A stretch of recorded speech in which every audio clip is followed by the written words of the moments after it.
পূর্বে আছে তাই আমরা বিফোর দিয়েছি। আচ্ছা, বিফোরের পূর্বে কি হয়? পাস্ট পারফেক্ট হয়। আচ্ছা, এখানে আমরা দেখি কোন কাজটা আগে হয়েছে, স্টেশনে পৌঁছানো নাকি বৃষ্টি শুরু হওয়া?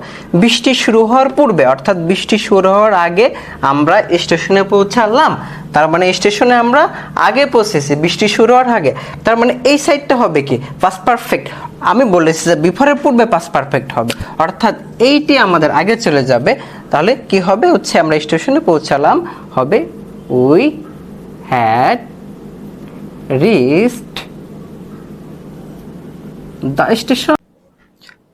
আসসালামু আলাইকুম, নতুন আরো একটি ভিডিওতে আপনাদের সবাইকে স্বাগতম। তো আজকে আমরা আফটার এবং বিফোর নিয়ে কথা বলবো। আফটার এবং বিফোর নিয়ে আপনাদের যত কনফিউশন আছে ইনশাআল্লাহ দুইটি ভিডিওতে আমি সবার কনফিউশন দূর করতে সমর্থ হব। তো এইখানে আফটার এবং বিফোর দুইটা জিনিস নিয়ে যে কনফিউশন দূর করতে হলে আপনাদের অবশ্যই দুইটার অর্থ জানতে হবে। আচ্ছা, আমরা সবাই এটা জানি, আফটার মানে পরে, আফটার মানে পরে এবং বিফোর মানে পূর্বে।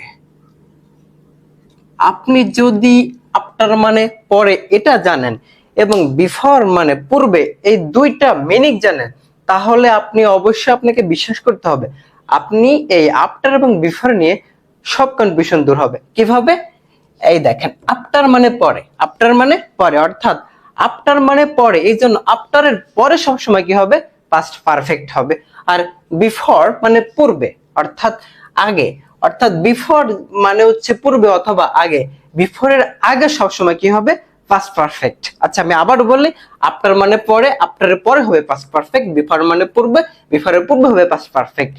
এই দুইটা জিনিস আপনাকে মনে রাখতে হবে। আর বাকিগুলো কি হবে? বাকি ক্লোজটা অবশ্যই হবে পাস্ট ইনডিফিনিট। আচ্ছা, আমি কয়েকটা সেন্টেন্স লিখে রেখেছি খুবই সংক্ষেপে, জাস্ট আপনাদের ফোকাস রাখতে হবে। আমি বলেছি বিফোরের পূর্বে পাস্ট পারফেক্ট এবং আফটারের পরে পাস্ট পারফেক্ট। ওকে, বিফোরের পূর্বে পাস্ট পারফেক্ট আর আফটারের পরে পাস্ট পারফেক্ট। আচ্ছা, এখানে পাস্ট ইনডিফিনিট আগে আছে, তাহলে কি আমাদের হচ্ছে আফটারের পরে পাস্ট পারফেক্ট, তাহলে এখানে কি হবে? আফটার। ওকে, আচ্ছা, এখানে দেখেন হচ্ছে পাস্ট পারফেক্ট আগে আছে, অর্থাৎ বিফোরের পূর্বে পাস্ট পারফেক্ট, তাহলে এখানে কি হবে? বিফোর। আচ্ছা, এখন আমরা পুরো একটা সেন্টেন্স দেখি। এটা হচ্ছে past perfect, I had eaten rice হচ্ছে, অর্থাৎ বিফোরের পূর্বে পাস্ট পারফেক্ট, তাহলে এখানে কি হবে? বিফোর। ওকে, আচ্ছা, এখানে দেখেন হচ্ছে পাস্ট পারফেক্টটা পরে আছে, আফটারের পরে পাস্ট পারফেক্ট, তাহলে এখানে আফটার হবে।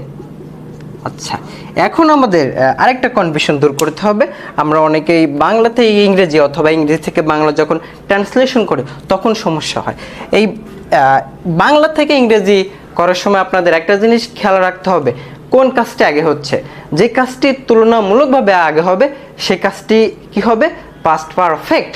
যে কাজটি তুলনামূলকভাবে আগে সংগঠিত হবে সেটি হবে পাস্ট পারফেক্ট।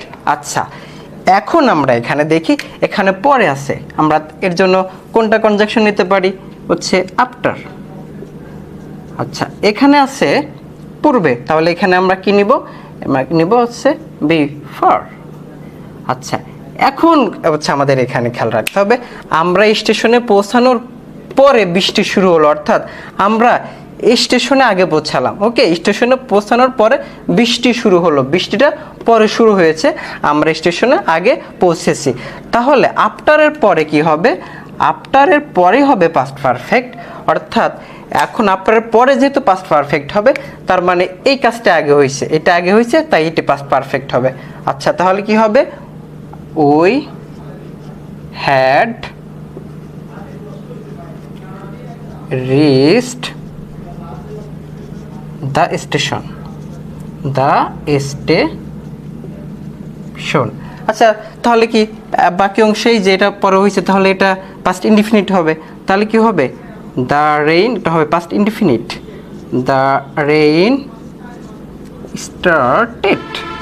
আচ্ছা, এখন আমরা দ্বিতীয় সেন্টেন্সে আসছি। এখন আমরা শেষের সেন্টেন্সটা আপনার লক্ষ্য করি, এখানে হচ্ছে পূর্বে আছে তাই আমরা বিফোর দিয়েছি। আচ্ছা, বিফোরের পূর্বে কি হয়? পাস্ট পারফেক্ট হয়। আচ্ছা, এখানে আমরা দেখি কোন কাজটা আগে হয়েছে, স্টেশনে পৌঁছানো নাকি বৃষ্টি শুরু হওয়া। বৃষ্টি শুরু হওয়ার পূর্বে অর্থাৎ বৃষ্টি শুরু হওয়ার আগে আমরা স্টেশনে পৌঁছালাম, তার মানে স্টেশনে আমরা আগে পৌঁছেছি বৃষ্টি শুরু হওয়ার আগে, তার মানে এই সাইডটা হবে কি পাস্ট পারফেক্ট। আমি বলেছি যে বিফোরের পূর্বে পাস্ট পারফেক্ট হবে, অর্থাৎ এইটি আমাদের আগে চলে যাবে। তাহলে কি হবে হচ্ছে আমরা স্টেশনে পৌঁছালাম, হবে we had reached the station. সেখানে আমি ছোট করে দিলাম স্টেশন। আচ্ছা, বিফোরের আগে পাস্ট পারফেক্ট হয়ে গেছে, বিফোরের পরে কি হবে তাহলে পাস্ট ইনডিফিনিট হবে। তাহলে কি হবে দ্য রেইন স্টার্টেড। তো এই ছিল আমাদের আফটার এবং বিফোর নিয়ে হচ্ছে প্রথম ভিডিওর যে কনফিউশন, এবং আমরা দ্বিতীয় ভিডিওতে দেখব আফটার এবং বিফোর কিভাবে বিভিন্ন পার্টস অফ স্পিচ হিসেবে ব্যবহার হতে পারে। তো আজকে এই পর্যন্ত, সবাইকে ধন্যবাদ। আসসালামু আলাইকুম।